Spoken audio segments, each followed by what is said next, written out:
They say evade is scary because you never know what is chasing you. One second you are running through some dark hallway or empty parking lot, and the next second, something is already behind you. But honestly, that is not the scariest part. The scariest part is when one player in the server stops running from the bots and starts acting like they are there for you. So before we begin, answer this in the comments. If a random player in Evade kept reviving you just to whisper things about your real house, would you stay in the server or leave instantly? Be honest. Because the boy in this story stayed way too long, and after that, even hearing footsteps in his own hallway felt different. Like the video, subscribe, and stay until the end, because the last message he saw that night is the kind of thing that sticks in your head. This story is about a 15-year-old boy named Adrian. Adrian liked fast games. Not because he was some super competitive player, but because fast games gave him something his normal life did not. Noise, pressure, adrenaline. In real life, Adrian was quiet, restless, and the kind of kid who always felt like his brain needed something happening. School bored him. Even YouTube got boring after a while. But games like Evade felt different. In Evade, every second mattered. You were either moving, reviving, escaping, or getting downed. There was no time to think too much, and Adrian liked that. Almost every night, after pretending he was done gaming, he would open Roblox one more time and play a few rounds before bed. Sometimes with random people, sometimes with one friend from school named Jay, and sometimes alone. On the night this happened, Jay was offline, so Adrian joined a public Evade server by himself. At first, it felt normal. The lobby was loud, chaotic, and full of the usual stuff. Players jumping around, some people using emotes, others flexing their skins and trails. Few players obviously new and clueless. Adrian voted for a map, bought nothing, and loaded into the round with everyone else. The first map was Backrooms. That alone was enough to put players on edge. Long yellow halls, weird silence between chases, corners that always looked the same. Adrian started running with the group, weaving through doorways, listening for the sound cues, watching players get split off when panic kicked in. Then he noticed one username, revive_me_first. At first, it was just a weird name, that was all. The avatar looked plain, no bright outfit, no giant head, no silly troll look, just a normal blocky character with dark clothes and a blank face. But there was one thing strange about them. They were not reacting like everyone else. When the next bot came near, other players panicked. They turned corners too fast, ran into walls, got down, screamed in voice chat if they had it on. But revive_me_first stayed calm. Too calm. The player moved like they already knew where the bot was going before it turned the corner. At one point, Adrian got down near a dead end after making a dumb turn. Before anyone else could get close, revive_me_first appeared. No hesitation, no wasted movement. They revived him instantly, then typed in chat, "Don't go left in the next room." Adrian frowned, got up, and ran. A few seconds later, he reached a split. Without really thinking, he went left anyway. The next bot rounded that exact corner and downed him immediately. Back on the floor again. This time, revive_me_first revived him a second time. Then typed, "I told you." That was weird, but not enough to make Adrian leave. Some players are just good. Some people memorize maps. Some trolls get lucky. That was the explanation he chose because the other possibilities were worse. The round continued. More players got wiped. A few escaped. Adrian barely made it to the end, mostly because he started shadowing revive_me_first from a distance. The player never asked for thanks, never spammed chat, never tried to be funny. They only showed up when Adrian was in trouble. The second map was Construct. This time Adrian told himself he would ignore the player completely and just play normally. But Within the first minute, he got clipped by a bot while trying to jump through a doorway and went down near a staircase. Again, revive_me_first got to him before anyone else. Again, instant revive. Then one chat message. You should close your closet before you sleep. Adrian stopped moving for half a second because his closet was open. Not in the game, in real life, just a little across the room behind him. He turned his head slowly and looked. Yes, still open. He had not mentioned it to anyone. No webcam, no voice chat, nothing. He typed back, "What?" No response. The player ran off. For the next few minutes, Adrian tried to convince himself it was random. Lots of people sleep with closets open. Maybe it was just a creepy guess. But once one message gets under your skin, everything after that feels different. Suddenly the game sounds louder. The room behind you feels darker. Every little detail feels watched. Then came the third map. Mall. A bigger server this time. More players spread out, more chaos, more revives happening everywhere. Adrian thought maybe with so many people around, the weird player would stop focusing on him. They did not. He got down near an escalator. Revive_me_first arrived. Revived him. Then typed, "Your hallway light is on again." Adrian's chest tightened.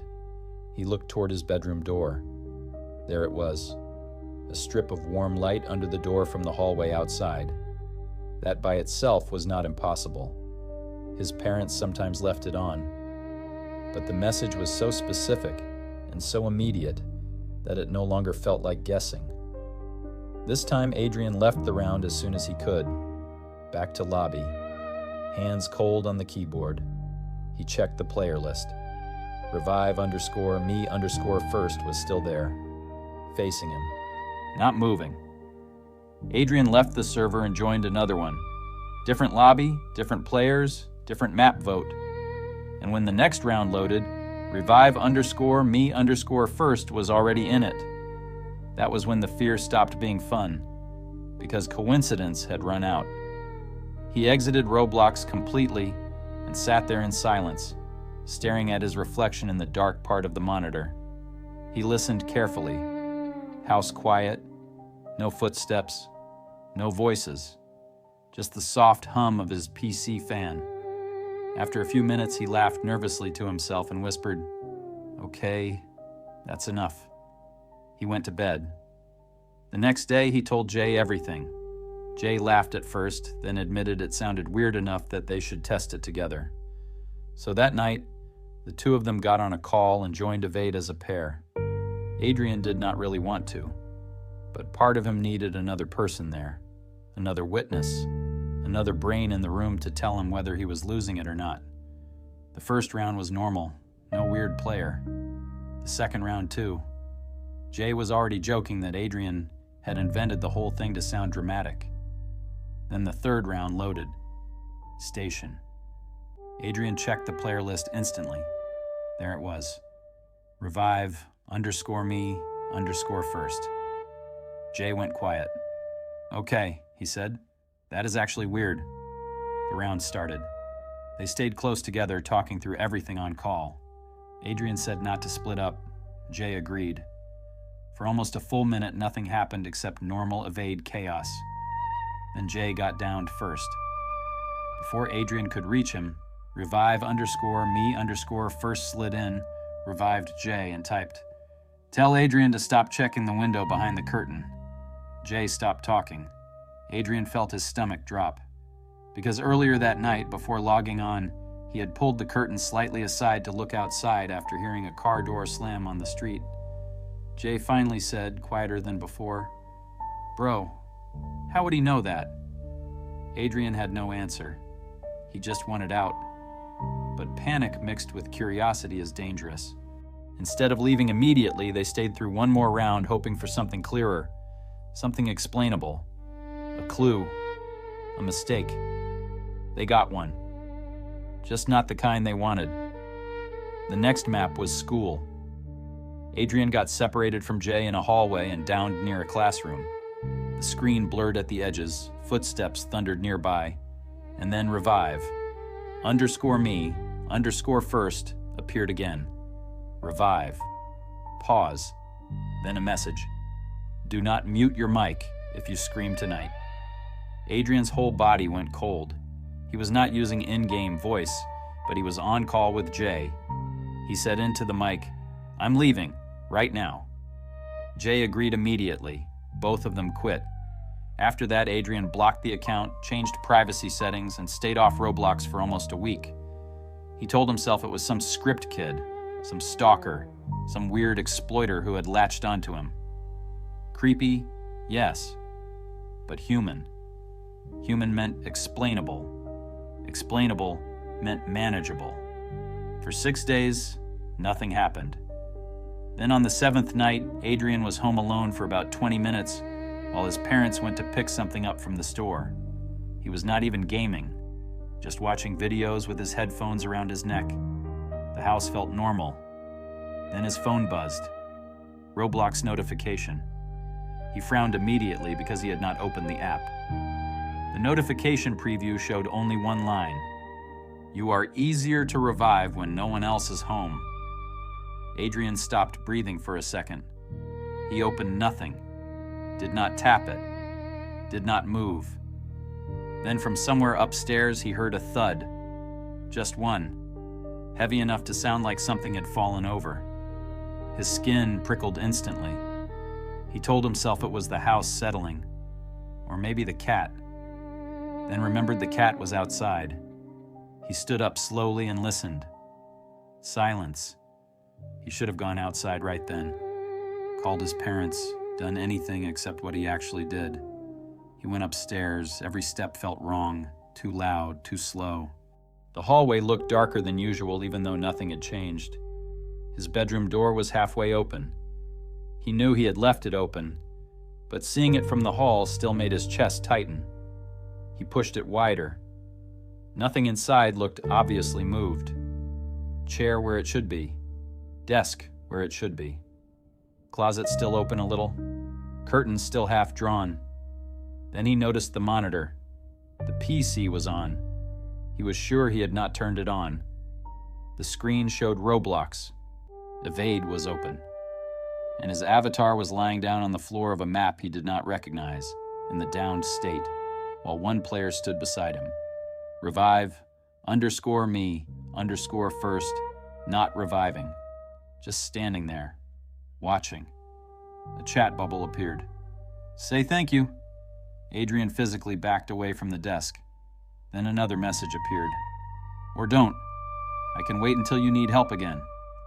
He yanked the power cable from the PC so hard the monitor died instantly. Then he ran downstairs out the front door and waited on the porch until his parents came back. He told them everything, but even while saying it, he knew how insane it sounded.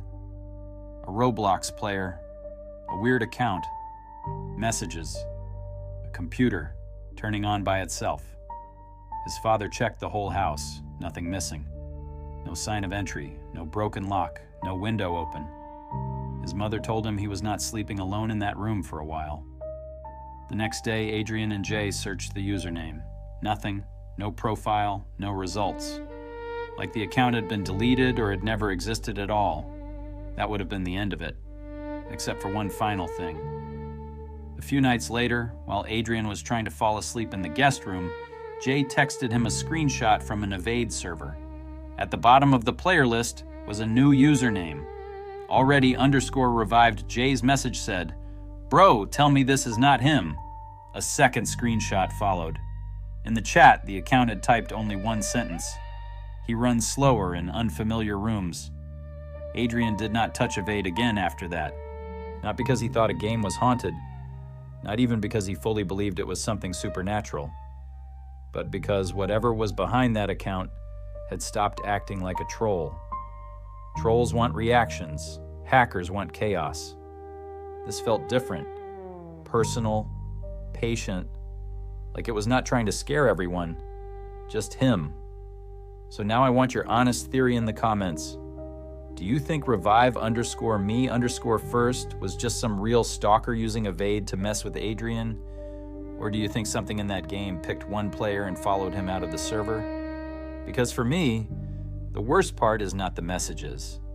It is the image of his PC already on, his avatar already downed, and that account just standing there waiting beside him. Stay safe. Don't ignore patterns.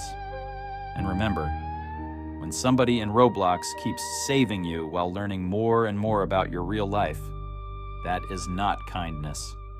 That is the beginning of a problem.